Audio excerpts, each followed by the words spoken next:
तो महमूद गजनवी के बारे में मोहम्मद गौरी, अलाउद्दीन खिलजी, शेर शाह आदि शासकों ने भी अपने सिखों पर नागरिकता क्या कहते हैं कि हमारे पास जितने भी राजा आए इंडिया में और इंडिया से मोहरे को छुड़ा के ले गए और चाहे बहुत सारे राजा इंडिया में ही बस गए, जैसे कि मोहम्मद गौरी,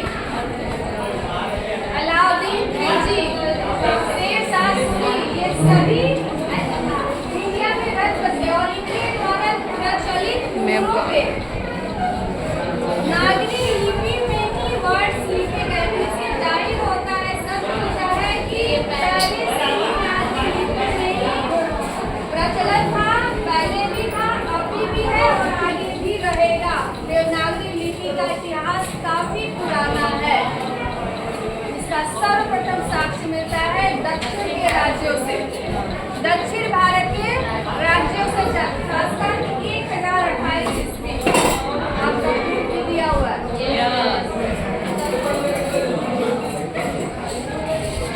एक और चीज बताएं कि शेर शाह सूरी शेर शाह क्यों कहते हैं? वो एक को एक ही सलाह में मार थे।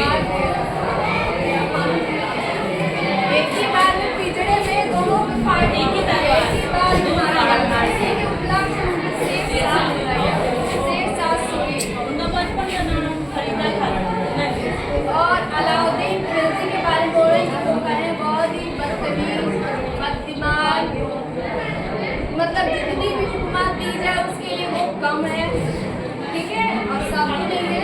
इतना घटिया पर इंसान था और पद्मावत जो पिक्चर दिखा उससे कंफर्म हो गया होगा। इसके लेखक हैं मलिक मोहम्मद जायसी, उपन्यास वही लिखे, उन्हीं के द्वारा लिखी हुई पूरा पिक्चर बना है जिसमें दीपिका पादुकोण अच्छी हीरोइन है।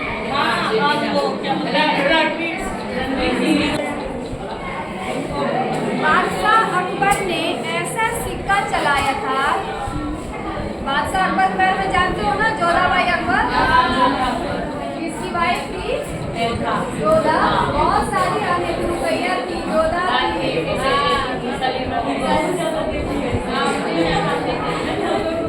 चलो हिस्टोरिकल देखिए कम से कम अच्छा है ना, नाम तो याद है कम से कम। बादशाह अकबर ने ऐसा सिक्का चलाया था जिस पर एक तरफ राम सीता जी की आकृति थी तो और नागरी लिपि में राम सीता शब्द अंकित है। नागरी लिपि में राम सीता उस पर लिखा हुआ। एक मुस्लिम राजा होकर भी ये सब हमारे सभी धर्मों का वो सम्मान करते थे, केवल अकबर जोधा के आने के बाद सही मार्ग पे ही मिला रही है और क्या कर रहे हैं। ये क्वेश्चन पूछ सकते हैं, इसको अंडरलाइन कर देना। बादशाह अकबर ने ऐसा सिक्का चलाया था, इसने चलाया था, हम देखेंगे। आगे बढ़े, दिमाग में जा रहा है ना सबके, आवाज पीछे तक जा रही है, हाँ? तो बात करो। अब आते हैं उत्तर भारत में। उत्तर भारत में मेवाड़ के गुरिल, सांबर, अजमेर के चौहान, कन्नौज के गहरवाल, काठियावाड़, गुजरात के सोलंकी, आबू के परमार, रिजापुरी यानी बुंदेलखंड के चंदेल तथा त्रिपुरा के कलचुरी शासकों के लिए नागरी लिपि के लिए ये सभी उत्तर भारत के राजाओं के नाम थे। जो अभी मैंने बोला कि मेजर नाम, ये सभी उत्तर भारत के सभी राजाओं के नाम हैं। क्योंकि इन सभी प्रतापी राजाओं ने भी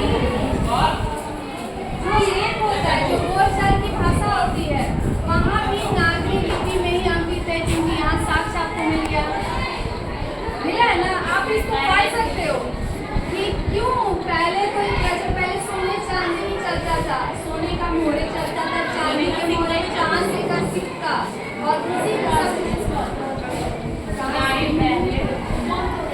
एक बात है, सोना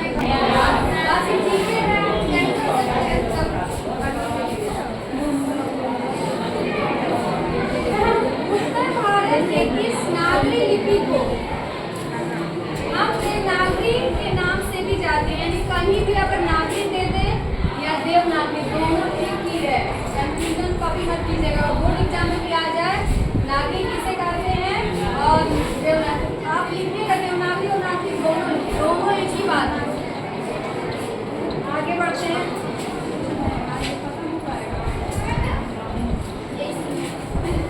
उपर्युक्त जानकारी से स्पष्ट हो जाता है कि ईसा की 8वीं 9वीं सदी से नागरी लिपि का प्रचलन सारे देश में था। पहले फॉर्म में बता दिए थे,